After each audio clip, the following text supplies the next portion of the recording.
कल 14 जुलाई था और कल all India LIC employees federation के आह्वान के ऊपर पूरे देश के अंदर LIC एम्प्लॉयज़ ने प्रदर्शन और धरने किए। ऑफ कोर्स फिजिकल डिस्टेंसिंग करके किए, मास्क पहन के किए, सारी मेडिकल एडवाइजरीज को इस कोविड-19 के माहौल में फॉलो करते हुए वो सब कुछ किया गया।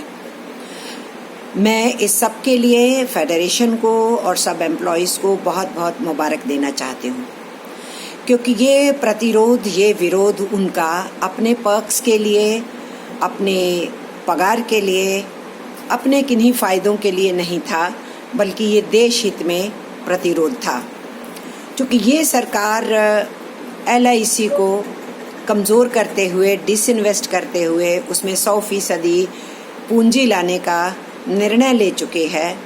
उसके साथ साथ 49% से 74% का विदेशी निवेश ऑलरेडी निर्णय बजट के अंदर लिया जा चुका है। ये पब्लिक वेलफेयर के लिए बनाया गया ऑर्गेनाइजेशन, इसको कॉरपोरेट लूट के वास्ते धकेला जा रहा है। ये जो निजीकरण का रास्ता अपनाया जा रहा है और इस तरीके से LIC के पैसे के ऊपर सरकार की नज़र है और 29 करोड़ जो पॉलिसी होल्डर्स हैं जिनकी स्टेक इसमें लगी हुई है, उनको भी दरकिनार करते हुए सरकार की नीतियां आगे बढ़ रही हैं।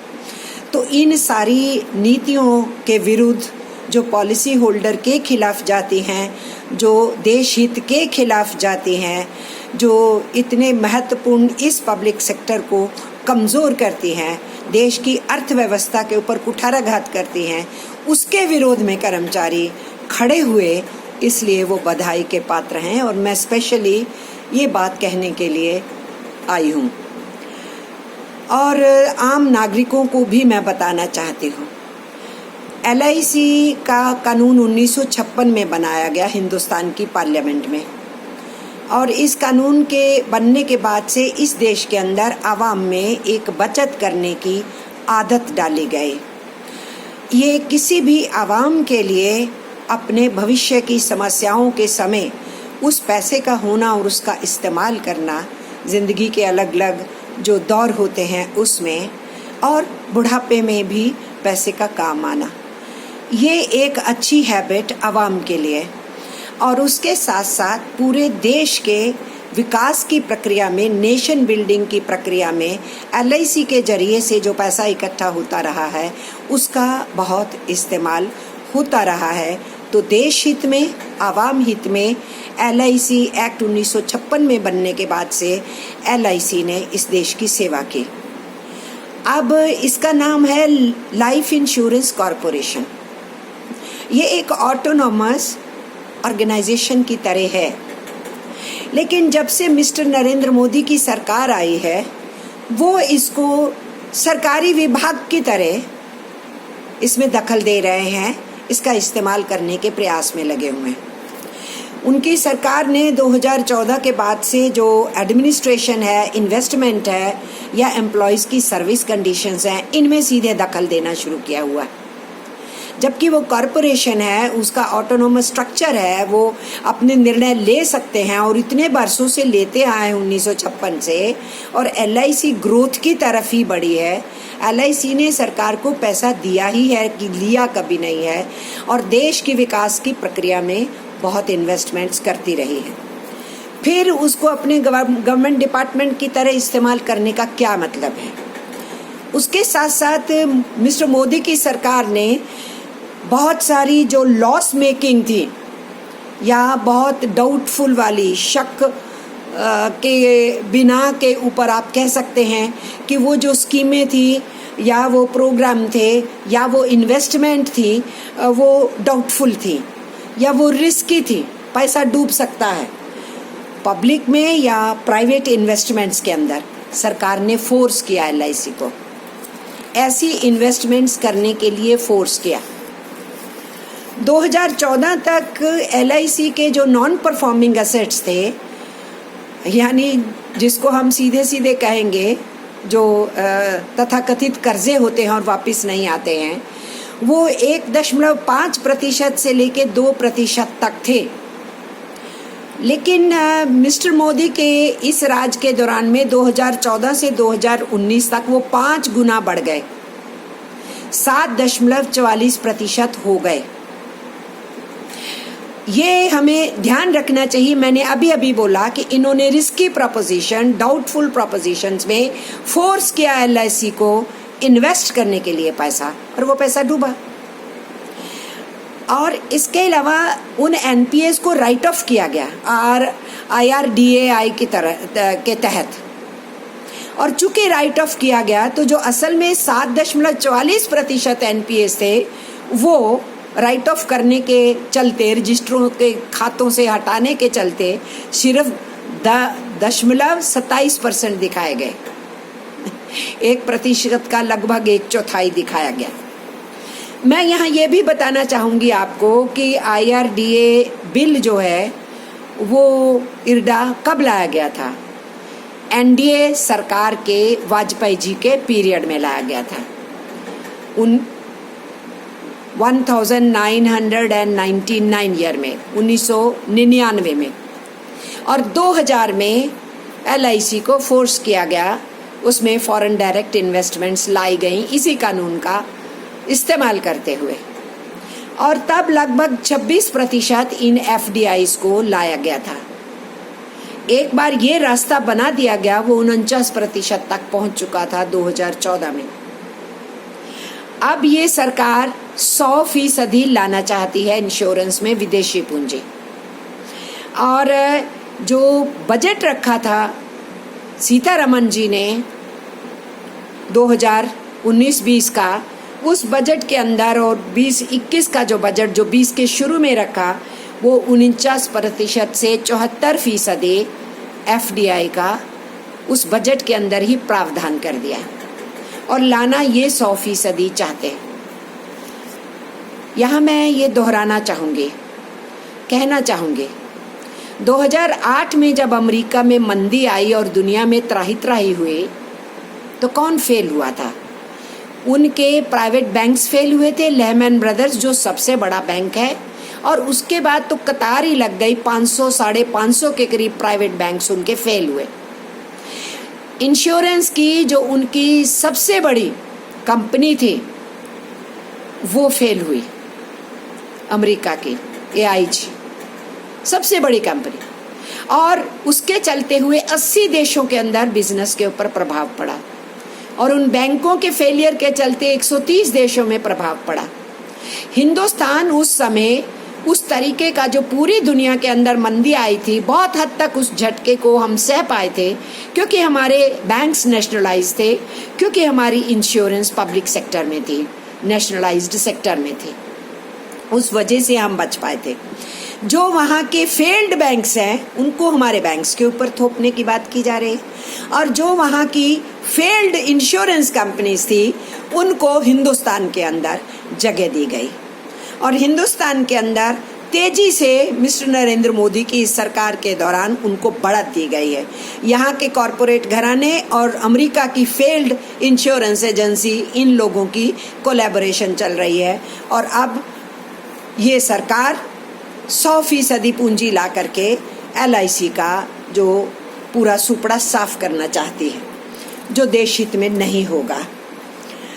और सरकार ने इसको स्टॉक मार्केट में लिस्ट कर दिया, मिस्टर नरेंद्र मोदी की सरकार ने। और क्योंकि LIC का स्टॉक मार्केट के अंदर बहुत हाई वैल्यू है, इसको स्टॉक मार्केट में लिस्ट कर दिया, और स्टॉक एक्सचेंज के अंदर जो 100 करोड़ लगाया गया वो गवर्नमेंट के कंट्रोल में है। ये भी आप सुन लीजिए, वो गवर्नमेंट के कंट्रोल में है, सरकार उसकी मालिक बनी हुई है। और ये भी मैं आपको बताना चाहती हूँ कि जो एसेट्स अंडर मैनेजमेंट होते हैं वो 31 लाख करोड़ हैं LIC के, और जब उसकी वैल्यूएशन करते हैं तो 30% के करीब वैल्यूएशन करते हैं, तो वो 30% 10 लाख करोड़ पड़ता है। तो LIC की वैल्यूएशन जो है वो आज की डेट में हम 10 लाख करोड़ कह सकते हैं। पर ये सरकार एसेट्स अंडर मैनेजमेंट जो है, इस सारा जो अमाउंट है, अगर सरकार इसमें से 5% भी डिसइन्वेस्ट करती है तो कितना होता है? 50,000 करोड़। 10% करती है तो वो सीधा का सीधा 1 लाख करोड़ बनता है। सरकार क्या कह रही है? 2,10,000 करोड़ उनको डिसइन्वेस्ट करना है, इससे कमाना है। ये बड़ी अजीब बात है कि आप अपने एसेट्स ही बेच डालो, अपने घर का सोना चांदी बेच डालो, अपने पब्लिक सेक्टर को बेच डालो। जब आप बेचते हो, उसको कॉरपोरेट घरानों के हवाले करते हो या विदेशी कंपनियों के हवाले करते हो, आप उसको कमाई बोलते हो।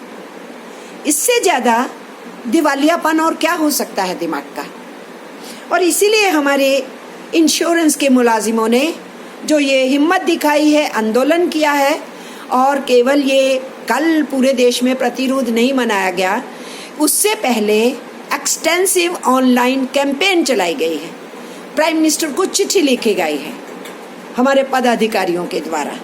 और इसीलिए मैं ये कहना चाहती हूँ कि इस सरकार की मंशा बहुत ख़राब है। केवल स्टॉक एक्सचेंज में ही नहीं डाला है, अगर स्टॉक एक्सचेंज में डाल के और उसके साथ साथ अगर 10% सेल भी करते हैं तो आप LIC का निजीकरण का रास्ता शुरू कर रहे हैं। इसमें कोई शक होना चाहिए, कोई शक शुबा नहीं है इसमें। और इसके साथ साथ ये LIC एक्ट में चेंज करना चाहते हैं। अब LIC एक्ट जो है पब्लिक वेलफेयर के लिए है और नेशन की बिल्डिंग की प्रोसेस में हेल्प करने के लिए है, लेकिन सरकार इसको कमर्शियल एंटिटी बनाना चाहती है इस एक्ट में चेंज करके। इसका भी विरोध कर रहे हैं हमारे मुलाजिम, देश हित में विरोध कर रहे हैं, जनहित में विरोध कर रहे हैं। ये कॉमर्स, बिजनेस, निजीकरण, प्राइवेट मार्केट, विदेशी पूंजी, विदेशी कंपनियां, आत्मनिर्भरता का ढोंग और देश के एसेट्स को बेच के देश के बड़े पूंजीपति, कॉरपोरेट घराने और विदेशी पूंजी के हवाले करना, ये आत्मनिर्भरता का रास्ता नहीं है मिस्टर नरेंद्र मोदी। ये आत्मनिर्भर हमारे पब्लिक सेक्टर और हमारे आवाम की पीठ के ऊपर वार करना है।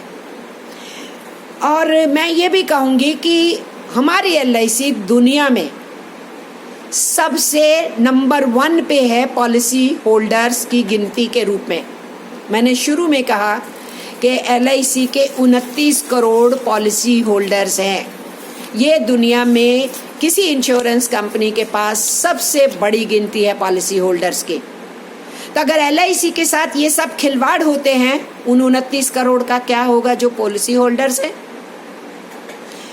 और ये लोगों के पैसे का मिसयूज कर रहे हैं इन पॉलिसी होल्डर्स का। इस मिसयूज के खिलाफ हमारी यूनियंस मैदान में उतर रही हैं। और मैं यहाँ ये भी जताना चाहती हूँ कि 1956 से लेकर के 2019-20 तक LIC ने 26,000 करोड़ रुपए सरकार को दिए हैं, जस्ट दिए हैं, वापस नहीं मांगे हैं। और सरकार से कुछ लिया नहीं, ये कमाई दी है। उसके साथ साथ LIC ने लगभग 21,40,106 करोड़ रुपया गवर्नमेंट सिक्योरिटीज में और इंफ्रास्ट्रक्चर में दिया है। ये कम नहीं है। और इसमें से मैं ये कहूँगी कि आज तक 1956 से लेकर के और 2014-15 तक जितना दिया था, लगभग 59 वर्ष में उतना ही पैसा 5 बरस में, बल्कि 5 बरस से भी कम 2014-15 से लेकर 2018-19 में इन्वेस्ट किया है LIC ने। जितना 59 साल में उतना 4.5 साल के आसपास के पीरियड में इन्वेस्ट किया है। इसलिए इस सारी सूरत हाल के अंदर सरकार की जो नीति LIC के प्रति है, जो बैंक्स के प्रति है, ये फाइनेंस सेक्टर के ऊपर हमला करना, देश की अर्थव्यवस्था की जो रीढ़ की हड्डी है उसके ऊपर हमला करना है। और इसलिए हमारे फाइनेंस सेक्टर के लोग लड़ाई के मैदान में रहते हैं, हमारे बैंक के साथी भी रहते हैं, उस सिलसिले में मैं फिर बात करूंगी।